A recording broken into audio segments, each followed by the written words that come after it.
ఆర్థిక స్వావలంబన తీసుకురావడానికి మీరు చేస్తున్నట్టు మొట్టమొదటి అడిగైనా ఖర్చును తగ్గించాలి, ఆదాయం పెంచాలి. ఇది మీరు గ్రూపులు మొదలు పెట్టినప్పుడు పాడే పాట అవునా?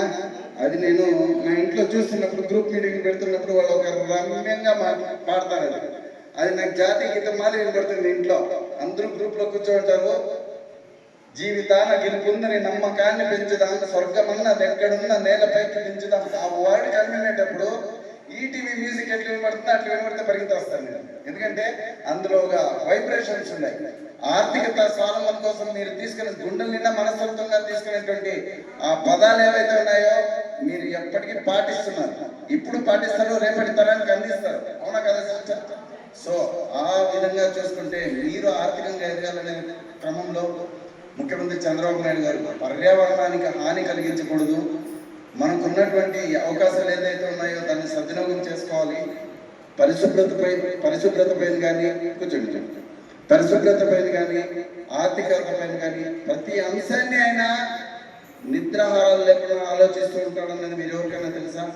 నేను ఆయన ప్రత్యక్షంగా చూసాను యాజ్ ఎ రిపోర్టర్గా. ఎందుకంటే కుప్పంలో మా పాత్రికేయ సోదరులందరినీ కూడా ఆయన పిలిపించి ఇప్పుడు మునరాజు గారు ఏ విధంగా అడిగారో అదేవిధంగా మమ్మల్ని కూడా అడిగారు. ఎప్పుడూ అధికారం లేనప్పుడు గుడిపల్లి మన కుప్పం గెస్ట్ హౌస్లో పిలిచి అందరినీ అడిగారు, రిపోర్టర్లు అందరినీ. ఆయన అడిగితే ఒకేమంటున్నారు, కుప్పం నియోజకవర్గానికి నా ప్రాణమంత వరకు నేను ఏం చేయగలుగుతాను, దానికి మీరు ఇప్పుడున్న పరిస్థితుల్లో ఏమేమి చేస్తే మా మహిళలు, మా అన్నదమ్ములు, నా సోదరులు, నా కుటుంబ సభ్యులు ఎదగలుగుతారో ఒక్క సూచన చేయండి. రిపోర్టర్స్ అందరినీ అడిగారు ప్రదర్శన. సో అలాంటి విషయంలో పలువురు అన్ని అంశాలు ఇచ్చారు. ఆర్థిక స్వావలంబన కోసం ఏమేమి చేస్తే బాగుంటుందనే అంశాలు కూడా ఆయన తీసుకున్నారు. ఒక లీడర్గా కాకుండా ఒక సేవకుడుగా ఆయన కూర్చొని అన్ని పాయింట్స్ రాసుకున్నారు ఆ రోజు. అర్థమైందా తల్లి? సో అలా రాసుకున్న దాంట్లో ఈ రోజు వచ్చినటువంటి మీకు సూపర్ 6 కావచ్చు, అమ్మకు వందనం కావచ్చు, ఇలాంటి కార్యక్రమాలన్నీ కూడా ఆయన అమలు చేసేదానికి కుప్పం నుంచే శ్రీకారం చుట్టిందనే విషయాన్ని మీరు అందరూ గుర్తుంచుకోవాలి. సో ఇందులో భాగంగా మా వంతు కృషి చేయాలనే ఉద్దేశంతో మేము ఈరోజు అడ్వాన్స్డ్ డిస్ట్రిబ్యూటెడ్ మేనేజ్మెంట్ సిస్టమ్స్ అంటే ADMS అనే ఒక ద్విచక్ర వాహనాలు తయారు చేసేటువంటి పర్యావరణ హితంగా ఉన్నటువంటి ద్విచక్ర వాహనాలు తయారు చేసేటువంటి కంపెనీ నుంచి మేము ప్రతినిధులుగా వచ్చాము. ఆ కంపెనీకి ముఖ్యమంత్రి గారు స్ఫూర్తిదాయకంగా ఉన్నారనే విషయాన్ని గర్వంగా చెప్తున్నా. మీరు క్లాప్స్ వస్తుంది నిజంగా. ఎందుకంటే బయట దేశాల్లో పాటిస్తున్నటువంటి ఆ నీట్నెస్ ఏదైతే ఉందో అది మన భారతదేశంలో కూడా ఉండాలి, ఎస్పెషల్లీ మన కుప్పంలో ఉండాలి, మన ఆంధ్రప్రదేశ్లో ఉండాలని కంటగా ఆయన పాటిస్తూ ఆ అంశాన్ని అయితే ఆచరణలో తీసుకొచ్చేదానికి ఎకో గ్రీన్ ప్రాజెక్ట్స్ ఎవరెవరైతే చేస్తున్నారో వాళ్ళకు రాయితీలు కల్పిస్తూ వాళ్ళ ద్వారా ఆర్థికంగా ఎదిగేదానికి వేరే ఏదైనా అవకాశం ఉందేమో చూడండి అంటూ అన్ని సంస్థల్ని ఆయన ఎంఓఎల్ చేసుకొని కోరారు. ఒక సంస్థ పెట్టుబడి పెట్టి రావాలంటే ఎవరు చూసి వస్తారు తల్లి? మిమ్మల్ని నన్ను చూసి వస్తారా? మీరు నేను ఏమైనా బ్రాండ్ అంబాసిడర్సా? కుప్పానికి కానీ గుడిపల్లికి కానీ ఎవరు మన AP brand ambassador? CM sir Chandrababu Naidu గారు. సో ఆ కార్యక్రమానికి అంబాసిడర్గా ఉన్నటువంటి ఆయన్ని చూసి పెట్టుబడి పెట్టడానికి వచ్చినటువంటి ప్రతి వ్యక్తులు కూడా ఆయన చెప్పినటువంటి అంశాలు తప్పకుండా పాటిస్తున్నారు. దాంట్లో భాగంగా ఈ అడ్వాన్స్డ్ డిస్ట్రిబ్యూటెడ్ మేనేజ్మెంట్ సిస్టమ్ ఏదైతే ఉందో అందులో ఆర్థికంగా ఎదగడానికి కూడా అవకాశాలు ఉన్నాయనే అంశాన్ని మా మునప్ప గారు కలెక్టర్ కార్యాలయంలో స్కిల్ డెవలప్మెంట్ పనిచేసుకుంటూ మీకు ఈ ADMS అనే వాహనాలు, ద్విచక్ర వాహనాలు, పర్యావరణానికి హాని కలిగించినటువంటి వాహనాలపైన మీకు ఒక అద్భుతమైన మెసేజ్ ఇస్తారు. సో దయచేసి అందరూ కూడా వినండి. ఆ సావధానంగా విన్నది మీరు మనసులో పెట్టుకోండి. ఆర్థికంగా ఎదగడానికి ఎన్ని అవకాశాలు అయితే ఉన్నాయో అన్ని అవకాశాలని మన ADMS కంపెనీ అందిస్తుంది. సో ఆ ADMS కంపెనీలో ఉన్నటువంటి ప్రతినిధుల తరఫున మేమందరం మీకు కృతజ్ఞతలు తెలియజేసుకోండి. అవకాశం నాకు ఇచ్చినటువంటి ప్రతి ఒక్కరికి అన్యతా భావించకుండా కృతజ్ఞతలు తెలియజేస్తున్నా. Thank you so much sir. Welcome sir. Thank you. అందరికీ నమస్కారం. ఈరోజు ఈ కార్యక్రమానికి అతిథులుగా విచ్చేసినటువంటి ప్రజాప్రతినిధులకు, ప్రత్యేకంగా నూతనంగా ఎంపికైనటువంటి మన AMC చైర్మన్ గారికి, మండల అధ్యక్షుల గారికి, ఇతర ప్రజాప్రతినిధుల గారికి కూడా పేరు పేరున ప్రత్యేకంగా ధన్యవాదాలు ఇచ్చారు. ఓకే, మీకు అందరూ కూడా మహిళా సోదరులు జెంట్స్ కూడా ఉన్నారు. మన భారతదేశం ఆర్థికంగా చాలా భారతదేశానికి స్వాతంత్రం వచ్చి 79 సంవత్సరాలు కావాల్సిన కూడా ఇంకా చాలా మందికి మన సోదరిమణులు ఇల్లు కావాలను, రేషన్ కార్డు కావాలను, పెన్షన్ కావాలను రకరకాలుగా అడుగుతూ ఉంటారు. దీనికి కారణం ఏమంటే మన యొక్క పేదరికం. ఈ పేదరికం ఎప్పుడైతే నశిస్తుందో, ఈ పేదరికం ఎప్పుడైతే రూపుమాపుతుందో అప్పుడే మీరందరూ కూడా ఆర్థికంగా సామాజికంగా డెవలప్మెంట్ ఎప్పుడైతారో మిమ్మల్ని దృష్టిలో ఉంచుకొని యావత్ భారతదేశం అంతా కూడా ఒక అల్టిమేట్ గా మనమందరూ తీసుకోవాలంటే ఒకటే ఆలోచన, మన ఆలోచన విధానం మారితే మనం మారుతాము. మన ఆలోచన విధానం ఎక్కడుందంటే మన గుడిపళ్ళ మండలంలోనో లేదంటే మన ఊర్లోనో లేదంటే మన ఇంట్లోనే ఉంటుంది.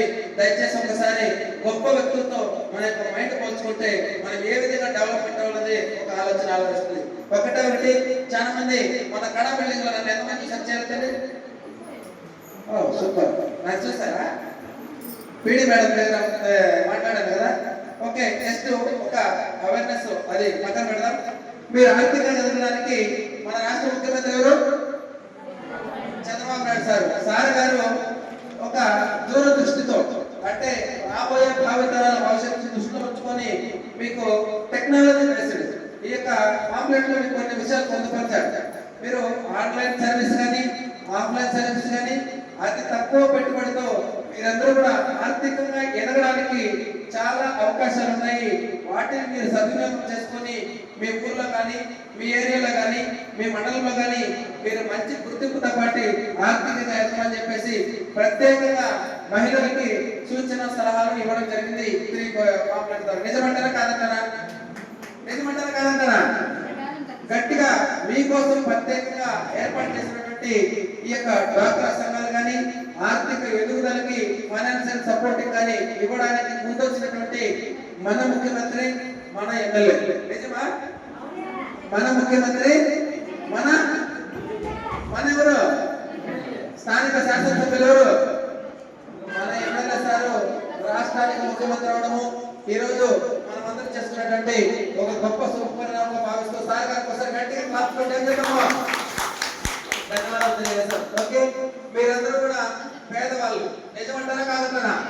మీ యొక్క పేదరికాన్ని రూపుమాపడానికి కేంద్ర ప్రభుత్వం రాష్ట్ర ప్రభుత్వము పైలట్ ప్రాజెక్ట్ కింద రకరకాల కార్యక్రమాలు చేస్తున్నారు. చాలా మందికి పెట్టుబడి లేని వ్యాపారం ఉన్నారు. చదువుతో సంబంధం లేదు, వయసుతో సంబంధం లేదు. చాలా మంది పేదరికం నుంచి ఆర్థికంగా డెవలప్మెంట్ అవడానికి మంచి మంచి కార్యక్రమాలు ఉన్నాయి. ఇవన్నీ కూడా మీరు సద్వినియోగం చేసుకుంటే మీరు ఎదిగిన వాళ్ళు అవుతారు. ఎందుకంటే మన యొక్క బాడీతో పనిచేసి కష్టం చేస్తే మనం మాత్రమే బాగుపడతాము. మన బుర్ర పనిచేస్తే మన ద్వారా కొన్ని వందల మందిని బాగుపరిచేటువంటి ఒక ఆలోచన విధానము, ఆ మెసేజ్ మన యొక్క విజయవాడ నుంచి సెక్రటరీ గారి ద్వారా మీకు అందించాలనే ఉద్దేశంతో ఈ రోజు మీ ముందుకు రావడం జరిగింది. మీరందరూ కూడా నేను ఒకటే తెలియజేస్తాను, మీరు ఏ విషయం తీసుకుంటారా, ఏ కార్యక్రమం చేస్తారనేది ఫస్ట్ ఆఫ్ ఆల్ మీ మీద మీకు నమ్మకం పెట్టుకోండి. తర్వాత మీకు ఏదైతే సందేశం ఇస్తారో ఒక ఆఫీసర్లు కానీ ఒక ప్రాజెక్ట్ కానీ ఏదైనా ఒక కార్యక్రమం కానీ ఈ ప్రాజెక్ట్ ని పూర్తి స్థాయిలో ఫుల్ ఫ్లెడ్జ్ గా మీరు ఎవరైతే తీసుకోవాలనుకుంటున్నారో దాన్ని పూర్తిగా తీసుకోండి. నిజంగా మీరు ఎవరికైనా కూడా జీవితంలో ఏదైనా సాధించాలన్న గోల్ ఎవరికైతే ఉందో ఒకసారి చేరైతే నేను ఐడెంటిఫై చేస్తాను. జీవితంలో ఏదైనా సాధించాలనుకున్న వాళ్ళు ఒకసారి చేరైతే లక్ష్యం, జీవితంలో నాకు వయసు అయిపోయింది, నేను చదువులేదు, నా వల్ల కాదనుకుంటే కాదు, మీరు చదువు లేని వాళ్ళంతా కూడా సక్సెస్ అవుతారు. మీరు చదువు లేకపోయినా కూడా దీంట్లో సాధించగలుగుతారు. మీకు నిజంగా గోల్ ఉంటామా? మీకు జీవితంలో ఏదైనా సాధించాలంటే, మీ పిల్లల్ని ఉన్నతంగా చదివించాలంటే, మీ పిల్లల్ని ఉన్నత స్థాయిలో మీరు చూడాలంటే, మంచిగా మీరు ఎదగాలంటే, మీకంటూ మంచి గుర్తింపు రావాలంటే, మీకు వాల్యుబుల్ గా బతకాలంటే, మీరు ఆర్థికంగా డెవలప్మెంట్ అవ్వాలంటే, ఎవరికైతే ఆశయం ఉందో వాళ్ళు చేయలేనట్లయితే వాళ్ళకు మంచి విషయాన్ని మీకు తెలియజేస్తా. చేయలేదని చూద్దాం. ఎవరికైతే ఆశయం ఉందో ఎదగాలని కసి కొంచెం ఉందామా? లేదా? ఆశయం ఎదగాలని కసి ఉందా లేదా? కొంచెం ఉందా? సగమంటే సగమెంతండి, ఫుల్గా ఉంటే ఫుల్గా వెళ్తాడు. ఓకే, అంటే మన అందరికీ కూడా నేను ఒకటే తెలియజేస్తాను, మీకు నిజంగా పట్టుదల ఉంది, నిజంగా ఎదగాలి, నేను డెవలప్మెంట్ అవ్వాలని కసి ఉంటే మీ పిల్లల చదువులు ఉన్నతంగా చదువుకున్నటువంటి చదువులకి ఆర్థికంగా లేని కారణంగా గవర్నమెంట్ బడుల్లోనూ చిన్న చిన్న ప్రైవేట్ స్కూల్లో చదివిస్తూ ఉంటారు. డబ్బులుంటే బాగా చదివిస్తారు. ఓకే, ఆరోగ్యం బాగలేదంటే డబ్బులు ఉంటే మంచి కార్పొరేట్ స్కూల్లో చదివిస్తాము, డబ్బులు లేదంటే చిన్న క్లినిక్లోనో లేదంటే గవర్నమెంట్ స్కూల్లో గవర్నమెంట్ హాస్పిటల్ చూపించుకుంటాము. అదేవిధంగా లగ్జరీగా మీరు ఎక్కడైనా ప్రయాణం చేయాలి, ఒక మంచి కారులోనో మంచి లగ్జరీ బస్సులోనో హెలికాప్టర్లోనో విమానంలోనో ప్రయాణం చేయాలి, ఏముండాలమ్మా? డబ్బు ఉండాలి. డబ్బు లేని కారణంగా మనము ఫ్రీ బస్సులకు అలవాటు పడుతున్నాం, ఆటోలకు అలవాటు పడుతున్నాం, ఎక్స్ప్రెస్ కన్నెక్ట్కి అలవాటు పడుతున్నాం. నిజమంటారా కాదంటారా? మన యొక్క ఆర్థిక ఎదుగుదలను కోరుకునే దానికోసము రకరకాల అవకాశాలు ఉన్నాయి. వచ్చిన అవకాశాన్ని ఒడిసి పట్టుకొని మనమందరూ కూడా డెవలప్మెంట్ అయితే అప్పుడే మనం నిజమైన మనుషులుగా గుర్తించబడతాము. ఎందుకంటే నిజానికి మనం మనుషులుగా పుట్టిండొచ్చు, మన తల్లిదండ్రులు మనం పేదలుగా కనిండొచ్చు. లైక్ ఆ రోజుల్లో జీవన సరళి ఎలా ఉందో, ఆ యొక్క వాతావరణం ఎలా ఉందో ఆ పక్కన పెడదాం. మన భారతదేశంలో ప్రత్యేకంగా మన ఆంధ్రాలో, మన చిత్తూరు జిల్లాలో మన తల్లిదండ్రులు మనం పేదలుగా కనిపించచ్చు. కానీ మనం పేదలుగా చనిపోవడం ఎవరు తప్పు తల్లి? ఎవరు తప్పు? మన తప్పే కదా. దయచేసి గుర్తుపెట్టుకోండి, దేవుడు డైరెక్ట్ గా వచ్చి వరం ఎవడు ఇస్తాడా? మనిషి రూపంలోనే ఏదో ఒక అవకాశంతో వస్తూ ఉంటుంది. దాన్ని సద్వినియోగం చేసుకోండి. మీరందరూ కూడా రకరకాలుగా పనులు చేస్తుంటారు, రకరకాలుగా ఉద్యోగాలు చదువుకున్న వాళ్ళు ఉంటారు. 10th క్లాస్ చదివిన వాళ్ళు ఎంతమంది? 10th పాస్ అయిన వాళ్ళు 1 2 3 4 5 6 10th ఫెయిల్ అయిన వాళ్ళు, 10th లోపల చదివిన వాళ్ళు 5 6 వెరీ గుడ్. ఆ మేడకు ఒకసారి క్లాప్ కొట్టు బా. డైరెక్ట్గా ఒప్పుకుంది కదా. ఇక్కడ చదువు లేని వాళ్ళు కూడా ఉండాలనే విషయం మాకు కూడా తెలుసు, ఇబ్బంది ఏం లేదు. చెప్పినా చెప్పకపోయినా చదువు లేని వాళ్ళు కూడా ఉంటారు. బట్ చదువుతో సంబంధం లేకుండా నిజంగా మీ పిల్లలకి ఒక సూచన ఇస్తాను. నేను చెప్పు, మనకి ఉమాసార్ చెప్పినట్టు మీకు రకరకాల అవకాశాలు ఉన్నాయి. మళ్ళీ మీకు నెంబర్ ఇస్తాం. మీకు కావాల్సినటువంటి అవకాశాలు అద్భుతంగా తెలియజేస్తారు. ఇంకోటి ఏమంటే, మీకు మీ పిల్లలు ఎవరన్నా చదువుకొని బాగా ఉన్నతంగా చదివి వాళ్ళకు ఉద్యోగాలు లేక ఖాళీగా ఉంటే వాళ్ళకి మంచి మంచి అవకాశాలు ఉన్నాయి. ఎంఎస్ఎంఈ ప్రాజెక్ట్ ద్వారా మీ మండలంలో కానీ మీ జిల్లాలో కానీ పనిచేస్తూ వాళ్ళు ఉన్నతంగా 20,000 రూపాయల నుంచి దగ్గర 30, 40, 50,000 వరకు ఒక నెలకు సంపాదించుకోవచ్చు, ఒక వారానికి సంపాదించుకోవచ్చు. రకరకాల అవకాశాలు ఉన్నాయి, మంచి మంచి జాబ్స్ ఉన్నాయి, పెట్టుబడి లేనటువంటి బిజినెస్లు ఉన్నాయి. పెట్టుబడి లేకుండా మీరు ఆర్థికంగా ఈ రోజుల్లో పెట్టుబడి బిజినెస్ అనుకుందాం. ఒక 1000 రూపాయల ఆదాయం రావాలంటే ఎంతలో పెట్టుబడి తేవాలి? ఒక 100 రూపాయల ఆదాయం రావాలంటే వేలలో పెట్టుబడి పెట్టాలి. నిజమంటారా కాదంటారా? అదేవిధంగా వేలలో ఆదాయం రావాలంటే పెట్టుబడి లక్షల్లో పెట్టాలి, వేలలో రావాలంటే లక్షల్లో పెట్టాలి. నిజమంటారా కాదంటారా? మాట్లాడాలి. నేను తెలియగా కదా మాట్లాడుతున్నా. అవును నిజమమ్మా. అదేవిధంగా లక్షల్లో ఆదాయం రావాలంటే కోట్లలో పెట్టుబడి పెట్టాలి. మీకు ఇప్పుడున్న ఆర్థిక పరిస్థితులను దృష్టిలో ఉంచుకొని వేలలో కోట్లలో ఆదాయం రావాలంటే మీకు ఎంత ఆదాయం ఉందో ఒకసారి ఆలోచించుకోండి.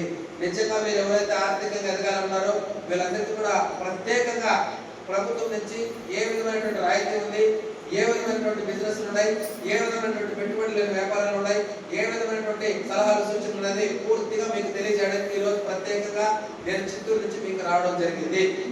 మీకు ఏ డౌట్ వచ్చినా, మీ పిల్లలకు ఉద్యోగాలు కానీ, మీ పిల్లలు ఎవరన్నా ఆర్థికంగా డబ్బులు లేక చదువును అర్థాంతంగా ఆపేసి ఎవరైనా ఉన్నత చదువులు చదవాలంటే వాటి ఆర్థికంగా డెవలప్మెంట్ అవ్వడానికి డబ్బుల్ని సహాయం చేసేటువంటి అమెరికాలో ఉన్నటువంటి మనకు ఒక కమిటీ సభ్యులు ఉన్నారు. వాళ్ళు కూడా మీ పిల్లలు ఎవరు బాగా చదివారు, ఆడవాళ్ళు కానీ మగవాళ్ళు కానీ దయచేసి చదువును ఆపాకండి. వాళ్ళు ఎవరైనా చదవాలంటే వాళ్ళకు ఉన్నత చదువుల కోసము ఆర్థికంగా సహాయం చేసేవాళ్ళు చాలా మంది ఉన్నారు. వాళ్ళని మేము సపోర్ట్ చేసి మీ మండలాన్ని కానీ, మీ పిల్లలు కానీ, మీ బంధువుల పిల్లలు ఎవరికైనా కావచ్చు, వాళ్ళు డెవలప్మెంట్ చేయడానికి అవకాశం ఉంటుంది. ప్రత్యేకంగా మేము ఆడవాళ్ళు మా వల్ల ఏమి కాదు, మేము ఏమి చేయలేమనేసి మీరు డిసప్పాయింట్తో ఉండాల్సిన అవసరం లేదు. మీకు కూడా అవకాశాలు ఉన్నాయి. ప్రతి ఒక్కరు అవకాశాన్ని సద్వినియోగం చేసుకోవాలి. దేవుడు ఒక్కసారి వచ్చి తలుపు తడతారు, వచ్చినప్పుడు తీసుకొని మనం వాడుకోవాలి. దీనికి ఒక చిన్న స్టోరీ చెప్తాను. ఒక సముద్రంలో ఒక అతను వర్షం బాగా వచ్చింది, కొట్టుకొని పోతుంటాడు. అమాంతమైనటువంటి దైవ ప్రేమికుడు. ఎవరి? దేవుడు బాగా ప్రేమించేవారు. ఆయన వచ్చేసి దేవుడి మీద బాగా నమ్మకం ఉండేవారు. బాగా గుర్తు పెట్టుకోండి. ఒక చోట వరద బాగా వస్తుంది. ఆయన మునిగిపోయి స్టేజ్కి వస్తున్నాడు. అప్పట్లో ఒక మనిషి వచ్చేసి రే మునిగిపోతావు రా అని చెప్పేసి ఒక మనిషి వచ్చేసి ఉమ్మసారి లాగా వచ్చేసి తాడేస్తే 2 చేయి పెట్టేది అనుకుంటే, లేదు నేను రాను, నాకు దేవుడి మీద బాగా నమ్మకం ఉంది, నాకు దేవుడే కాపాడుతాడు అని చెప్పేసి వరదలు అలాగే ప్రవహిస్తూ పోతున్నాడు. ఇంకా కొంత టైం అయిన తర్వాత ఈ పీక్ స్టేజ్ వరకు వచ్చేసింది నీళ్లు. అప్పుడు వచ్చేసి పడవలో వచ్చారు. ఎవరు? ఒక అతను పడవలో వచ్చేసి రే పోతాం స్వామి రా బయట ప్రాణం పోతే సరిపోతా ఉంటే అప్పుడు కూడా ఆయన ఏమంటున్నాడు, ఆయన పిచ్చేమి దేవుడే వస్తాడు కాపాడుతాడని పిచ్చితో ఉన్నాడు. దయచేసి గుర్తుపెట్టుకోండి. ఆ విధంగా చేస్తున్నట్టు మూడోసారి ఆయన అల్టిమేట్ గా విమానం వచ్చింది, హెలికాప్టర్ వచ్చింది. హెలికాప్టర్ లో వచ్చి ఆయన ఏం చెప్పాడంటే, సార్ నువ్వు అయిపోతావు, చనిపోతావు, అయ్యే పని కాదు, ఈ తాడేస్తాను దీనైనా పట్టుకొని లాగేయని చెప్పేసి చేస్తే అప్పుడు కూడా ఆయన పిచ్చి ఎలా ఉంది, నాకు దేవుడే కాపాడుతున్న నమ్మకంతో ఉన్నాడు. కావున ఆయన లాస్ట్ కి చనిపోవడం జరిగింది. ఆ యొక్క స్వర్గలోకి పోయిన చెప్తారు కదా, అక్కడ వెళ్ళిన తర్వాత దేవుని పై క్వశ్చన్ చేసి అడిగినాడు. దేవుడు ఈ చనిపోయిన ఏమని అడిగారంటే, దేవుడా దేవుడా నీకోసం నేను మాలలు వేశాను, నీకోసం రకరకాల దీక్షలు చేశాను, రకరకాల పూజా కార్యక్రమాలు చేశాను, నన్ను ఎందుకు నువ్వు కాపాడలేకపోయినావు అని చెప్పేసి దేవుడిని క్వశ్చన్ చేసి అడిగితే దేవుడు బాగా ఆలోచించి ఒక క్వశ్చన్ వేసి ఒక సమాధానం చెప్పినట్ట. ఒరే పిచ్చి మాలోకమా, నేను 3 విధాలుగా నేనే వచ్చినాను, నేను డైరెక్ట్ గా వచ్చి దేవుడు వచ్చి నేను తట్టుకోలేవు, నువ్వు నేను వచ్చిన 3 విధాలుగా వచ్చింది నేనే రా. ఫస్ట్ టైం తాడేసినాను, వచ్చి చేయించినాను, నువ్వు వచ్చినావంటే లేదు నువ్వు ఎందుకు వచ్చినావు సార్, నా పేరు ఆయన వచ్చినాడు, ఆయన వస్తే నేను ఫోన్ అని చెప్పి మీరు వచ్చేందుకు పోకూడదు అనుకున్నాంటే మరి పిచ్చి మాలోకమా అప్పుడు వచ్చింది కూడా నేనేరా. మళ్ళా కొంత టైం అయిన తర్వాత ఇంకొక అవకాశం వచ్చింది, ఎవరు పడవలో వచ్చాను, అప్పుడు కూడా పానం పోతాను, వచ్చారని చెప్తే రాలేదు కదా, నీకు పిచ్చి మా పడవలో వచ్చింది కూడా నేనేరా అని చెప్పి చెప్పడము. తర్వాత ఫైనల్ గా నువ్వు చనిపోతావని ఫైనల్ గా గ్రహించి నేను ఈ నీళ్ళలో నేను వస్తే నేను కూడా పోతాను ఉద్దేశంతో హెలికాప్టర్ వచ్చి నీకు ఒక పక్కం వేసి అంటే దారం వేసి నేను లాక్కుందామని ట్రై చేస్తే ఆ యొక్క అవకాశం కూడా నేను సద్వినియోగం వేసుకోవడం అల్టిమేట్గా చనిపోయినావు. ఈ 3 విధాలుగా నేను వచ్చాను, నన్ను నువ్వు కరెక్ట్ గా చూసి ఉపయోగించుకుంటున్నావు, ప్రాణంతో ఉంటావు, ఇప్పుడు నీకు కనబడా అని చెప్పేసి మన అట్లా వదిలేసాను.